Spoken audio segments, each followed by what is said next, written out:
Objective of the study is to describe the demographic of the respondents based on gender, ethnic, hometown, admission qualification, CGPA, and family income.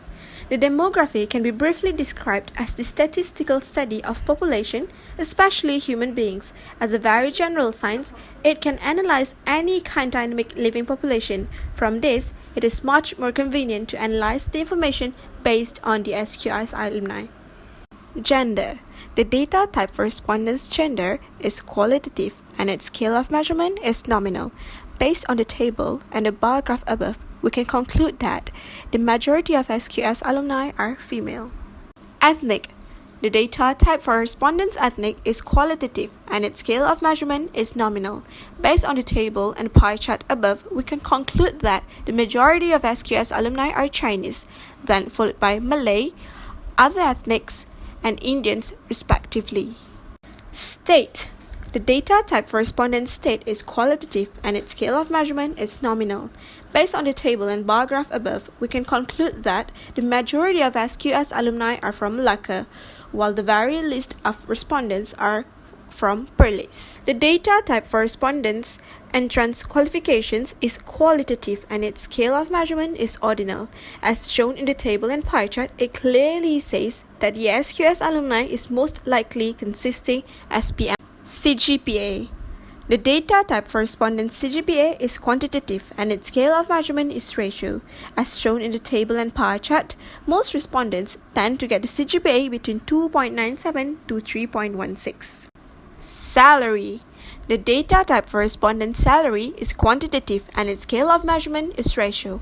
As shown in the table and bar chart, it is clearly shown that respondents are more likely to get the salary around 2,341 ringgit to 3,510 ringgit.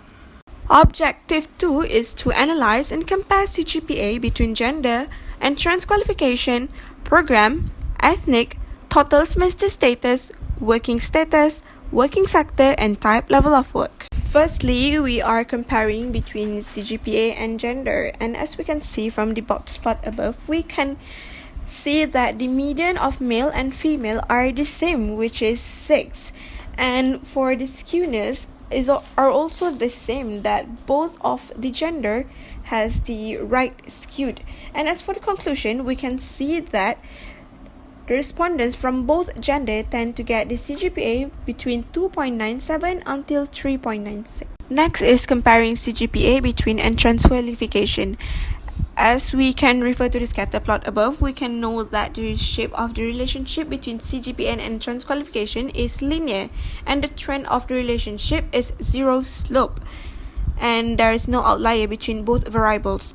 We have used Pearson correlation to find out the relationship between CGPA and entrance qualifications because the scatter plot is linear, and by that we have found out the Pearson correlation is 0.005, which means that it is nearly to zero, and as that we can conclude that there is no relationship between CGPA and entrance qualification.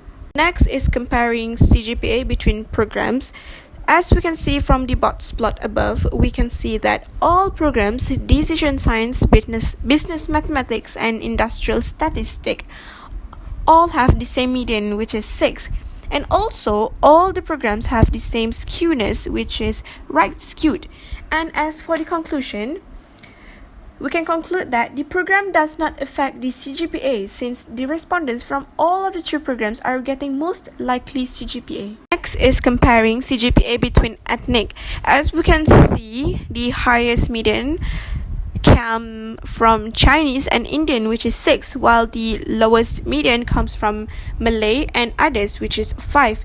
And also, as you can see the skewness of the box plot, all of the box plot except for others are right skewed, and others is otherwise, which is left skewed. And as for the conclusion, we can see that ethnics does not affect CGPA.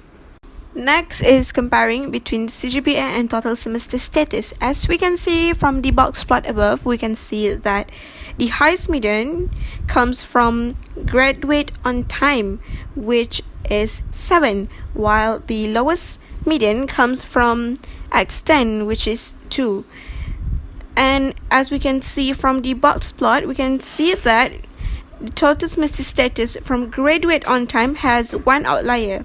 And as for the skewness, extent has the shape of skewness symmetrical, while the first track does not have skewness, and for the graduate on time have right skewed.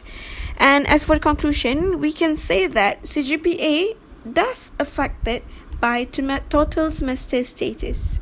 Alright, so we move on to comparing CGPA with working status.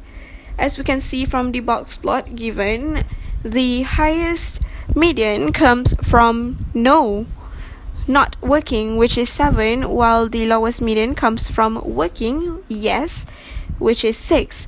And also, if you can see from there that there is no outlier. And as for the skewness, not working does not have skewness, and for the working one, as for the working ones, it has right skewed. And as conclusion, we can say that respondents tend to get the job after they graduated. Next one is comparing between CGPA and working sector. As we can see, the highest median comes from the private working sector, which is 9, while the lowest median comes from public working sector, which is 5. And as for the skewness, we can see that all box plot from all working sector are left skewed except for unemployed, which is right skewed. And as conclusion, we can see that most of the respondents got to work in the public working sector. Next is comparing between CGPA and type level of work. As we can see right here, highest median comes from teacher, which is 10, while the lowest one comes from miscellaneous, which is 1. So as you can see, for the skewness, lecturer and miscellaneous does not have skewness, while for the executive and student, they have right skewed, while for the director and teacher, they have left skewed. But for the unemployed, they are bell-shaped, or as well as known as symmetrical. And as for the conclusion, we can say that most of the respondents hold the position as executive. Objective 3 is to analyze and compare salary between gender, program, ethnic, working sector, and type. First is comparing between salary and gender. As we can see in the box plot given, the median of both gender, female and male, are same, which is 6. And the skewness for female is left skewed, while for the male is right skewed. And as we can conclude from the box plot given, is salary does not affected by gender. Next is comparing between salary and program taken by the respondents. As we can see from the box plot above, all 3 programs, decision science, business mathematics, and industrial statistics, all have the same median, which is 6. And as for the skewness, decision science has direct skewed, while the skewness for industrial statistics is left skewed. But for the business mathematics, the shape of its skewness is symmetrical. And as for the conclusion is, we can say that salary is depending by the programs taken by the respondents. Next one is comparing between salary and ethnic.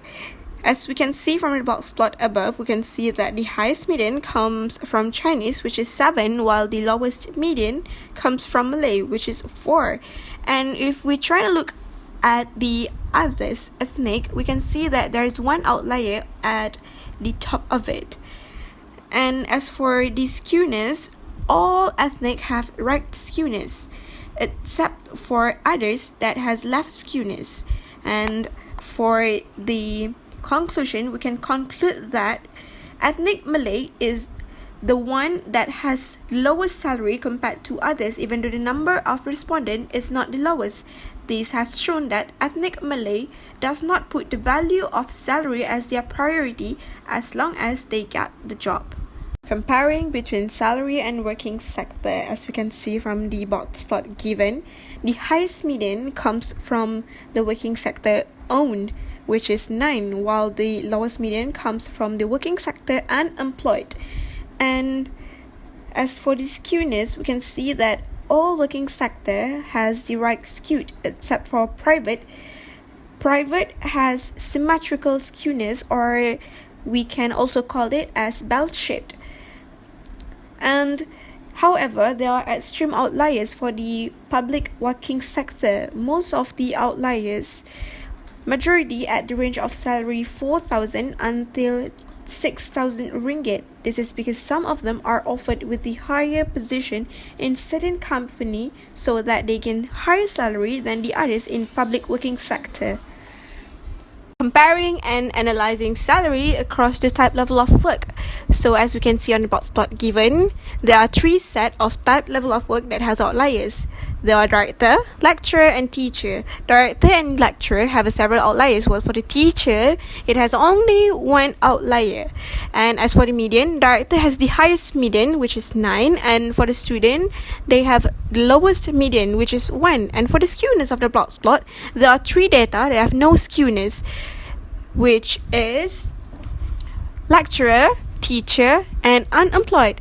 And as for the executive, the skewness of it is bell-shaped, as the whisker of the left side and the right side is equal. And lastly, while for the other two data, miscellaneous and student, they are both left skewed. So as a conclusion, mostly the director has the highest salary, while the student tend to get the lowest salary. Next one is comparing and analyzing CGPA across SPM maths. From the box plot given, we can see that only grade 2A has the outliers, and the outliers are from both sides. And for the highest median is from grade 1A, which is 9, and for the lowest median is from grade C, which is 1. And as for the skewness of the box plot, we can see that the most of the grade are left skewed, except for 6C that has no skewness. As a conclusion, we can conclude that the lower grade mostly have the low CGPA, but only grade 3B has the higher CGPA than 2A. Next one is CGPA across SPM at math. As we can see from the box plot, the grade 1A and 2A are the only grades that have outliers, especially for the 2A that has outliers from both sides. And for the grade 1A, they have the highest median, and grade 6C has lowest median. And as for the skewness, only grade 1A that has no skewness. And for the grade 4B, it is left skewed, while the other grades other than 1A and 4B are right skewed. And as we know, the high grade will get high CGPA and the low grade will get lower CGPA. But the box plot shows grade 3B has the higher CGPA than grade 2B, and grade 4B has the lower CGPA than grade 5C. So we can conclude that CGPA affected by grades. Next one is CGPA across SPM English. As we can see from the box plot given, the only grade that has outliers is from 3B. And as for the highest median, they are from grade 1A and 2A, which is 9. And for the lowest median is from 7D, which is 1. And as for the skewness, there are three box plots that have left skewed, which is from 2A, 3B, and 6C. And as for the right skewed, they are from 7D and 5C. However, there are one grade that has no skewness, which is from 1A. And as for the conclusion, we can see from the box plot graph is that the shape of graph shows that the lower the grade, lower the CGPA. Next one is comparison between CGPA and Mohd. As we refer into the box plot, we can see that the highest median is from band 4, which is 3.7, and the lowest median is from band 2, which is 2.8. And as for the skewness, we can see that band 2 and band 4 both has the left skewed, and band 3 is right skewed. And as for the conclusion, we can see that CGPA does not affected by Mohd. Next is comparing between CGPA and total semester. As we can see on the scatter plots graph above, for this case, we can see that as we read the graph from left to right, our points are decreasing. So we can describe the trend as decreasing trend, or we called it as negative slope. The shape is linear and the strength is moderate because the points are not following the straight line pattern quite as closely. And for the comparings between CGPA and working experience, as we can see from this scatter plot above, the trend for this relationship is zero slope and no outlier between CGPA and working experience because it does not have any point that strikes exception to overall pattern. The strength of the relationship in this case is weak because every points are scattered further from the line. We used Pearson correlation to find the relationship between CGPA and entrance qualification because the scatter plot is linear.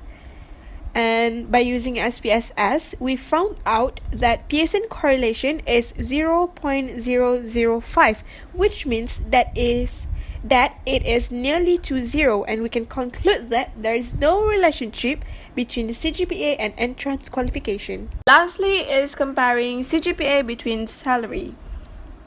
As we can see from the scatter plot above, we can see that the shape of relationship is positive slope between CGPA and salary because of the higher the salary, the higher the CGPA. But the scatter plot is non-linear. We use Spearman rank correlation to find the relationship between CGPA and salary because the scatter is non-linear. And by using SPSS, we found out that Spearman rank correlation is 0.38, which means that it is nearly to zero. And we can conclude that there is weak positive moderate relationship between CGPA and salary. Next is comparing salary between total semester. As we can refer to the scatter plot above, we know that the shape of the relationship between salary and total semester is non-linear and the trend of the relationship is negative slope because of the higher the total semester, the lower the salary. And as we have used Spearman correlation to find out the relationship between salary and total semester, we have found out that it is non-linear, and also the correlation is negative 0.48, which means that it is nearly to negative 0.5, and we can conclude that there is a negative moderate relationship between salary and total semester. Last but not least is comparing between salary and working experience. As we can see on the scatter plot above, we can know that the relationship between salary and working experience is linear and the trend of the relationship is positive. And by using SPSS, we have found out that Pearson correlation between salary and working experience is 0.37, which is near to zero. And as for that, we can conclude that there is no relationship between salary and working experience.